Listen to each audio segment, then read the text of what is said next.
Bonjour, donc nous sommes donc encore avec 10 minutes avec Marc et aujourd'hui nous allons lire le verset 31 du chapitre 7 jusqu'au verset 37. Jésus quitta le territoire de Tyr et revint par Sidon vers le lac de Galilée en traversant la région de la Décapole. On lui amena un sourd qui avait de la difficulté à parler et on le supplia de poser la main sur lui. Il le prit à part, loin de la foule, lui mit les doigts dans les oreilles et lui toucha la langue avec sa propre salive. Puis il leva les yeux au ciel, soupira et dit Ephphatha, c'est-à-dire ouvre-toi. Aussitôt ses oreilles s'ouvrirent, sa langue se délia et il se mit à parler correctement. Jésus leur recommanda de n'en parler à personne, mais plus il le recommandait, plus il le proclamait. Rempli d'étonnement, il disait Il fait tout à merveille, il fait même entendre les sourds et parler les muets.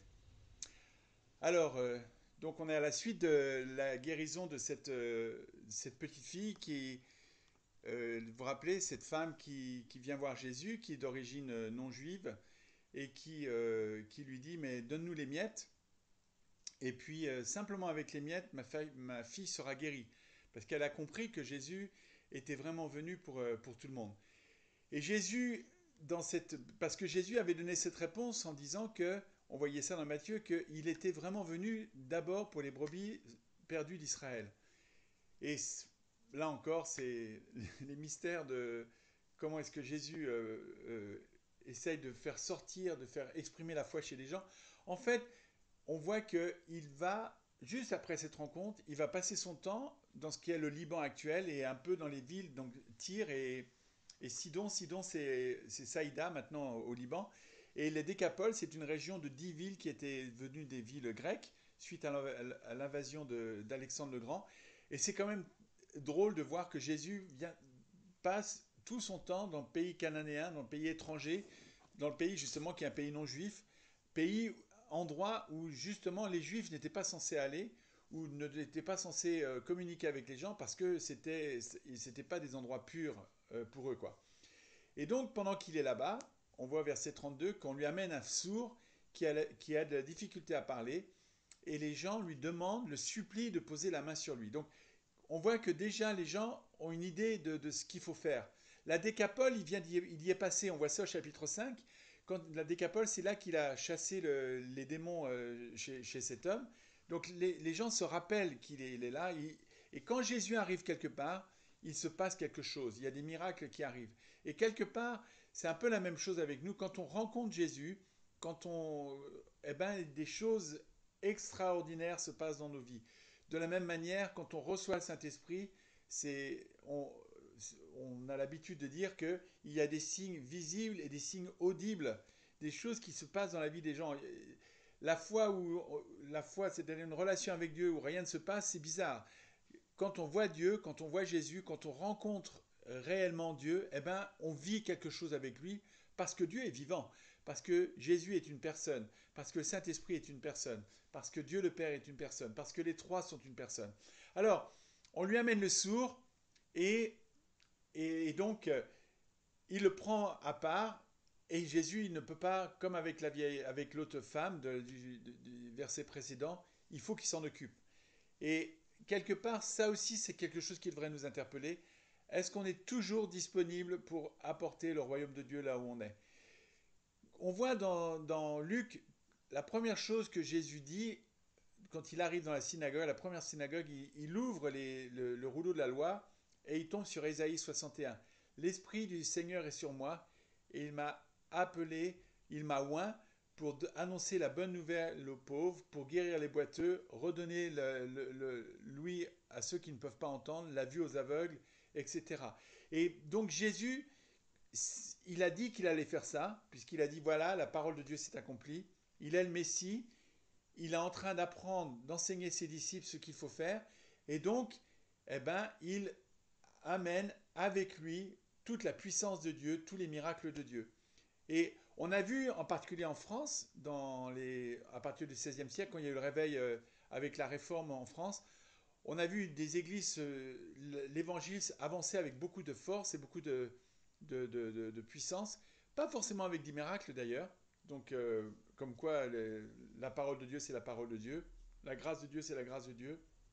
Mais dans le Nouveau Testament, on voit constamment qu'on s'attend à des miracles.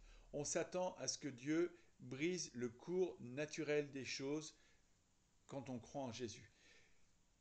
On a eu cette chance avec Hélène de rencontrer quelqu'un qui s'appelle Jacques Giraud, qui était le pasteur de l'église d'Arles, qui maintenant est avec le Seigneur, et que Dieu a utilisé d'une manière assez extraordinaire en Côte d'Ivoire. Et on l'avait rencontré et il nous racontait tous les miracles qu'il avait vus se passer. Et c'est un homme rien, rien, tout à fait normal, qui avait une voix absolument extraordinaire. Il en avait besoin, il a parlé devant des milliers de personnes, pas toujours avec des micros. John Wimber même avait parlé de lui dans son livre, dans un de ses livres. Et, et la normalité de la vie chrétienne, et là je me lance un défi à moi-même, mais la normalité de la vie chrétienne, c'est quand même de voir des miracles. Et si on dit qu'on est des chrétiens du Nouveau Testament, si on dit qu'on est des chrétiens qui prenons la Bible d'une manière littérale, nous devrions prier, nous devrions dire à Dieu, mais on veut voir des miracles, on veut voir des guérisons, on veut voir des choses changer. Et soyons tout le temps prêts, soyons tout le temps disponibles pour prêcher sa parole, pour démontrer dans nos vies et dans nos familles l'amour de Dieu tout autour de nous, mais aussi pour vous prier et voir des miracles arriver dans la vie des gens. Et donc, Jésus le prend à part, il lui met les doigts dans les oreilles, il touche la langue avec sa propre salive, donc il s'investit lui-même, il c'est pas juste oh bala bala bala, non, non, il est vraiment investi, il est vraiment pleinement dans l'empathie, dans la compassion, il le prend dans ses bras. Et je ne sais pas comment vous voyez ça, mais moi ça me fait toujours rigoler quand je lis les évangiles. Il lève les yeux au ciel et il dit un mot, ah, et fa fa fa ta. Franchement, même si tu sais entendre, tu as du mal à l'entendre ce mot, tellement c'est un mot qui est compliqué à dire. Je suis sûr que dans la langue, eux, ils comprenaient, mais pour moi, ça me fait rigoler parce que c'est un mot qui est tellement compliqué à dire. D'ailleurs, je ne sais même pas si je l'ai prononcé comme il fallait. Qui veut dire ouvre-toi. Et là, on voit aussi, quand Jésus prie pour un malade, ou quand Jésus. Rambabou, qui a été utilisé par Dieu, qui est un Indien qui a été utilisé par Dieu de manière très puissante, qui est resté chez nous pendant 15 jours dans les années 2000 quand on était à Paris, il nous disait, quand on prie pour un malade, on ne demande pas à la maladie, on ne négocie pas, on ne demande pas à Dieu de guérir, parce que bien sûr Dieu va guérir, on ordonne à la maladie de sortir. Et donc il ne dit pas, oui, s'il te plaît maladie, est-ce que tu voudrais bien lâcher prise, non, il ne demande pas à Dieu si tu veux le guérir, non, il a autorité. Et il dit, ouvre-toi. Nous croyons en quelqu'un qui a autorité complète et totale sur toute chose, sur le péché, sur la mort.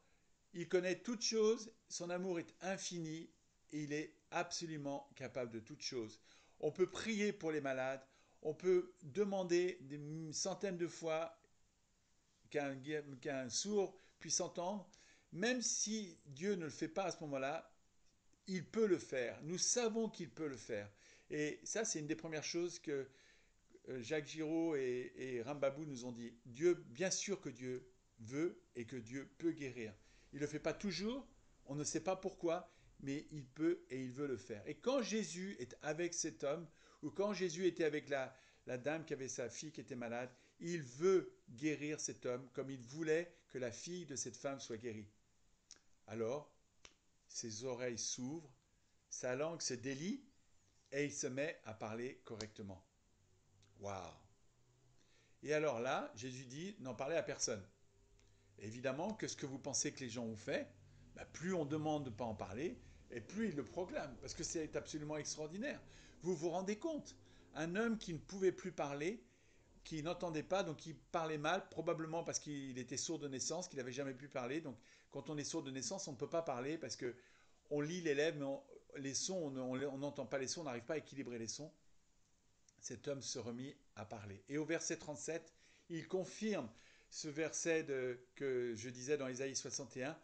Rempli d'étonnement, il disait, il fait tout à merveille, il fait même entendre les sourds et parler les muets. Nous sommes l'Église, nous sommes l'épouse de Christ, nous sommes remplis du Saint-Esprit, et par sa force, par sa gloire, par sa parole, nous allons faire ces merveilles. Nous allons faire parler les sourds, nous allons nous allons faire entendre les sourds, nous allons redonner la parole aux muets, et nous allons voir des grandes choses s'accomplir dans la vie des uns et des autres parce que Dieu est puissant, parce que Dieu nous aime et parce que Dieu peut toutes choses. Que le Seigneur nous bénisse tous et nous aide à grandir dans la foi et dans son amour. Amen.